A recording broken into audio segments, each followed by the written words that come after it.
고린도전서 8장 9절로 13절입니다. 그런즉 함께 읽습니다. 그런즉 너희의 자유가 믿음이 약한 자들에게 걸려 넘어지게 하는 것이 되지 않도록 조심하라. 지식 있는 내가 우상의 집에 앉아 먹는 것을 누구든지 보면 그 믿음이 약한 자들의 양심이 담력을 얻어 우상의 제물을 먹게 되지 않겠느냐. 그러면 내 지식으로 그 믿음이 약한 자가 멸망하나니 그는 그리스도께서 위하여 죽으신 형제라. 이같이 너희가 형제에게 죄를 지어 그 약한 양심을 상하게 하는 것이 곧 그리스도에게 죄를 짓는 것이니라. 그러므로 만일 음식이 내 형제를 실족하게 한다면 나는 영원히 고기를 먹지 아니하여 내 형제를 실족하지 않게 하리라. 아멘. 오늘도 그리스도 예수 안에서 행복하시기를 축복합니다. 예수님을 담는 성품 11월의 주제는 절제입니다. 일반적으로 절제라 함은 정도에 넘지 않도록 알맞게 조절하여 제한함을 가리킵니다. 그 반대인 탐닉은 어떤 일을 몹시 즐겨 거기에 빠짐입니다. 예수님을 담는 성품으로서 절제는 하나님이신 성령의 첫 암시에 바로 순종하는 것이지요. 그릇된 욕구를 물리치고 옳은 일을 행하는 것입니다.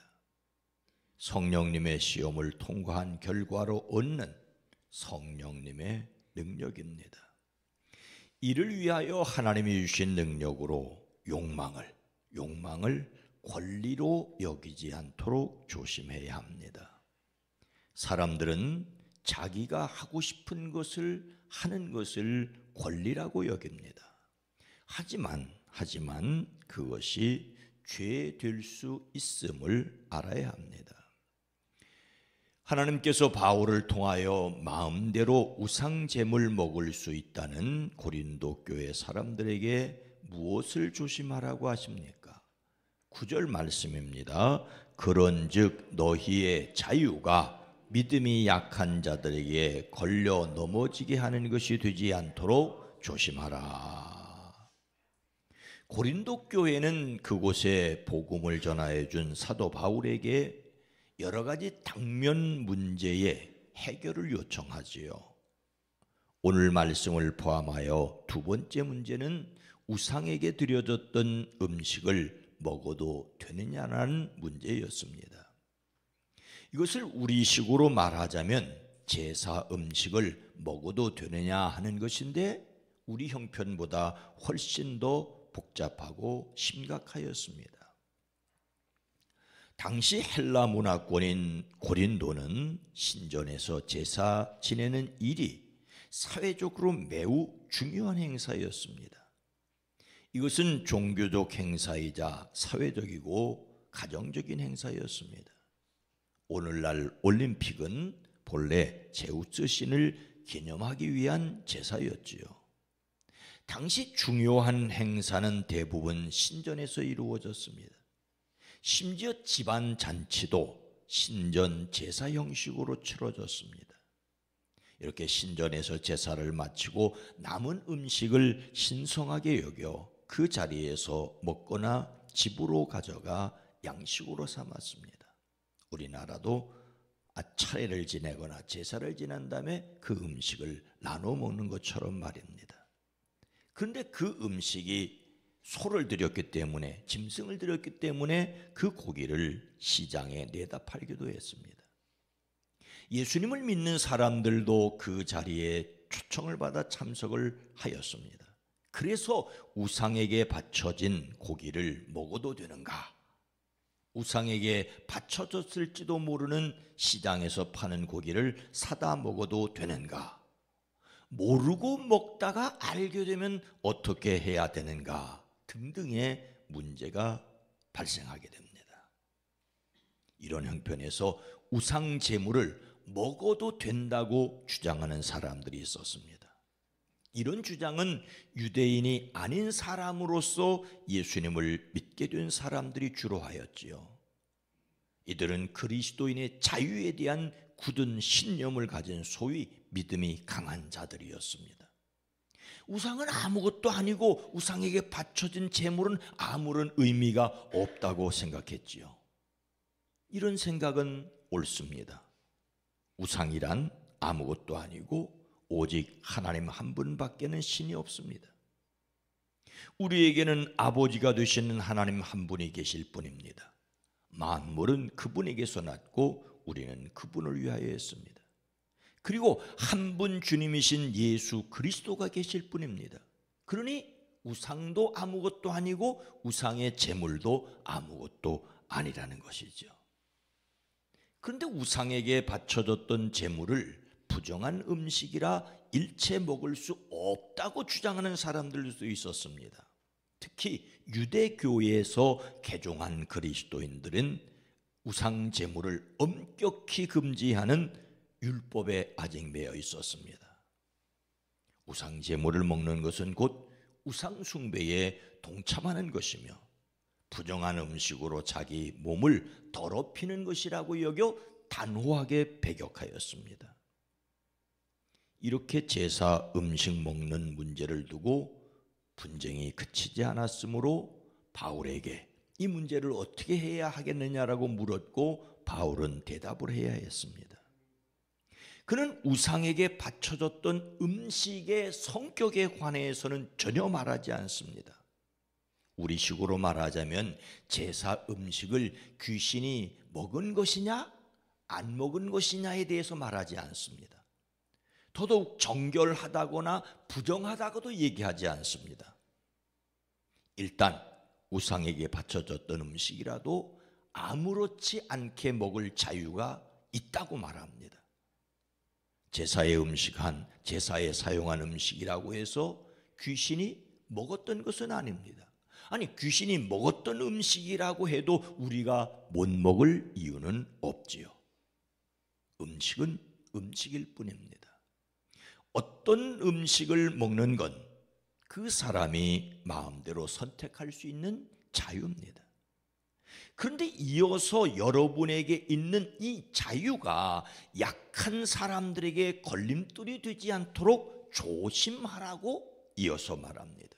이유가 무엇입니까? 지식 있는 당신이 우상의 신당에 앉아서 먹고 있는 것을 어떤 사람이 보면 그가 약한 사람일지라도 양심의 용기를 얻어 우상 제물을 먹는 데 용기를 가지게 된다는 거예요. 자신은 아무렇지 않다며 꺼리낌 없이 우상의 집에서 우상의 제물을 먹는 것은 믿음 약한 사람에게 우상을 섬겨도 좋은 것처럼 오해할 수 있게 한다는 것이지요. 어떤 사람은 꺼리낌 없이 먹을 수 있는 지식을 가졌는데 어떤 사람은 우상을 섬겨도 되는 줄 알고 용기를 얻어 담대하게 먹을 수 있게 된다는 것입니다. 결국 자기 마음대로 자유롭게 할 수 있는 일이라도 다른 사람의 신앙을 위해서 조심하라고 말하고 있습니다. 마음대로 할 수 있는 자유를 가졌음에도 믿음 약한 사람을 배려해야 할 이유가 무엇이겠습니까? 11절과 12절은 이렇게 말씀합니다. 그러면 내 지식으로 그 믿음이 약한 자를 멸망하나니 그는 그리스도께서 위하여 죽으신 형제라. 이같이 너희가 형제에게 죄를 지어 그 약한 양심을 상하게 하는 것이 곧 그리스도에게 죄를 짓는 것이니라. 믿음이 약한 성도를 그리스도께서 위하여 죽은 형제라고 표현하고 있습니다. 성숙한 믿음을 가진 사람은 마음대로 할 수 있는 자유가 있으나 행동 조심해야 할 이유가 자신의 자유로 다른 사람을 죄 지을 수 있게 하기 때문에 조심해야 하고 바로 그 사람은 그리스도께서 위하여 죽은 형제이기 때문이라고 말하고 있습니다. 믿음이 약하여 실족할 수도 있는 바로 그 형제를 위해서도 그리스도께서 보배로운 피를 흘리셨다라고 말씀하고 있습니다. 자신은 어른스럽다며 사랑 없는 지식에 따라 행동하는 사람이 있습니다. 이를 그대로 따라하다가 죄를 범하게 되는 성숙하지 못한 그리스도인들이 있는데 바로 그런 그리스도인들을 상하게 하는 것이라고 말하고 있습니다. 믿음이 있다, 성숙한 그리스도인이다, 지식이 있다는 교만함이 얼마나 잔인할 수 있는가를 말하고 있습니다. 모든 그리스도인들은 다른 그리스도인을, 믿음이 약하고 부족한 그도 역시 주님이 피 흘려 죽은 형제로 보아야 합니다. 이것이 교회의 본질인 동시에 그리스도교 윤리의 핵심이지요. 그리스도교 윤리는 지식이나 자유에 기초한 것이 아니라 사랑이어야 합니다. 만일 그리스도인이 지식이 있노라 자처하며 믿음이 약한 그리스도인을 죄 가운데 떨어지게 한다면 그것은 사랑이 없는 것이지요. 더더욱 그리스도의 죽음을 가볍게 여기는 것이라고까지 말하고 있습니다. 그리스도께서 자기 몸을 내어주신 형제라면 마땅히 귀하게 여겨야 했죠. 근데 더 엄중하게 말하고 있습니다. 마음대로 행동하여 형제에게 죄를 지어 그 양심을 상하게 하는 것은 곧 그리스도께 죄를 짓는 것이라고 말하고 있습니다. 예수님께서 너희가 여기 내 형제 중에 지극히 작은 자 하나에게 한 것이 곧 내게 한 것이라고 말씀하셨습니다. 연약한 자에게 대한 범죄는 단순히 그 한 사람에 대한 범죄로 끝나지 않습니다. 자신은 떳떳하다는데 그 떳떳함이 다른 사람을 죄짓게 한다면 그것은 그 사람에게가 아니라 그리스도에게 죄를 짓는 것이라고 말합니다. 그래서 결론적으로 그러므로 만일 음식이 내 형제를 실족하게 한다면 나는 영원히 고기를 먹지 아니하여 내 형제를 실족하지 않게 하리라고 13절에 말하고 있습니다. 자신에게 전혀 문제가 되지 않지만 다른 사람을 위하여 배려해야 할 것, 조심해야 할 것을 말씀하고 있습니다.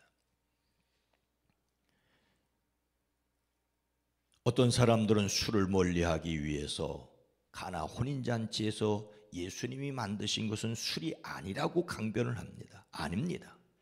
예수님은 분명히 가나 혼인잔치에서 포도주를 만드셨습니다. 그렇다고 제가 마음 놓고 먹으면 많은 사람들은 마음 놓고 술을 마실 것입니다. 저에게도 술을 마실 자유가 있지만 마시지 않은 것은 저의 욕망을 자제하는 것인 동시에 마음대로 제가 술집에 앉아서 술 먹는 것을 보고 마음대로 먹고 실수할 수 있는 사람들을 위한 절제입니다. 오늘날 세상은 감정을 숨기지 말고 마음대로 멋대로 살라고 말하고 있지만 절제해야 합니다. 성령님은 자신의 욕망을 권리로 여기지 말라고 하십니다. 자신의 자유를 자유롭게 절제할 수 있기 위해 성령의 능력을 의지하는 저와 여러분 모두가 되어지기를 주의 이름으로 축복합니다. 거룩하신 하나님, 자비로우신 주님, 모든 것이 가하나 모든 것이 덕을 세울 수 없음과 마찬가지로 무엇인가 할 수 있는 자유가 있다라고 할지라도, 자유롭게 할 수 있다 할지라도 그것이 누구에겐가 시험거리가 된다면 조심하는 것이 우리가 가진 자유이고 그것이 스스로를 절제하는 것임을 우리가 기억하게 하옵소서. 우리 교회가 믿음 없는 사람, 초신자 그들에게 그들 또한 예수 그리스도께서 십자가에서 피 흘려 돌아가심을 믿음으로 형제 자매 되었음을 기억하여 배려할 수 있고, 그래서 말을, 행동을 절제할 수 있는 우리들이 되어지게 하옵소서. 성령 하나님, 지식이 아니라 사랑을 따라 행동할 수 있게 하옵소서. 그 사랑 역시 그리스도의 말씀에 지식을 따라 분별할 수 있는 지혜도 더하여 주시옵소서. 오늘 한 날도 복되게 하옵소서. 수요기도회로 모일 때 함께 하시고 연약한 가족을 위한 기도를 들으시옵소서. 이제 수능을 며칠 앞두고 있는 자녀들을 위한 기도를 들어주시옵소서. 안타까운 일을 당한 이들을 또한 긍휼히 여겨 주시옵소서. 예수님의 이름으로 간절히 기도드리옵나이다. 아멘. 오늘 말씀을 생각하며 욕망을 절제할 수 있게 하옵소서. 교회가 경건을 위하여 절제하는 공동체가 되어지고 자유와 방종이 되지 않는 사회를 위해 기도합니다.